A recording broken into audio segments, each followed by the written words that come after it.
E no momento aqui, governo, ministro Arens, em nome do gabinete Wave Cruz, a decidir com uma nota de acordo com a banda de cuidado de nos grandes, sábado, também verpleging de nos grandes, e está cortando fora do pressuposto de sábado 3 para 4 milhões de florins, que está parte do pressuposto que o sábado mister para ter doctor, para ter especialista de serviço, que está dando também verpleging nos grandes.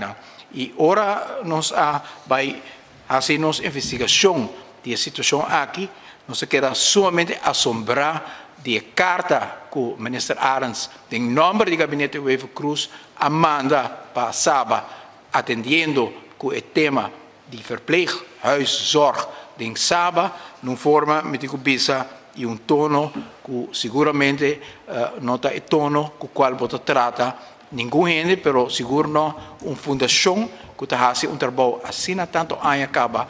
para dedicar na cuidado de nos grandes. Dia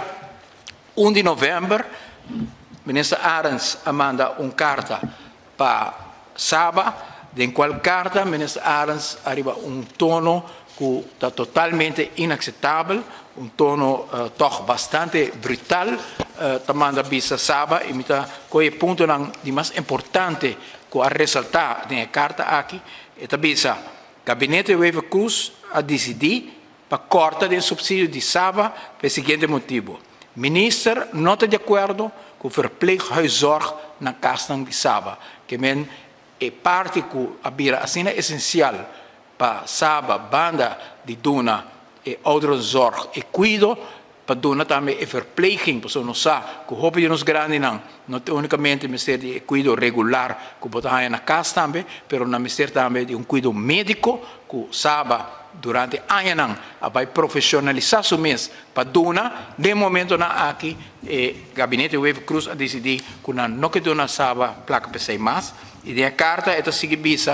que o sábado lo introduzir verpleegzorg unilateralmente segundo o ministro disse em sua carta que ora vai mira o dossiê de sábado e não mira nenhum caminho que o governo, nem o governo aqui, nem o governo do passado lo aprovar que o sábado tahasi serviço importante aqui de medische verpleging de nos grandes. Portanto, já não estou 40 anos, não estou sobre que não estou de universidade e graças na pensão aqui, cada verpleegster que está trabalhando em sábado, no futuro, tem pensão para sobra que nos mira a necessidade.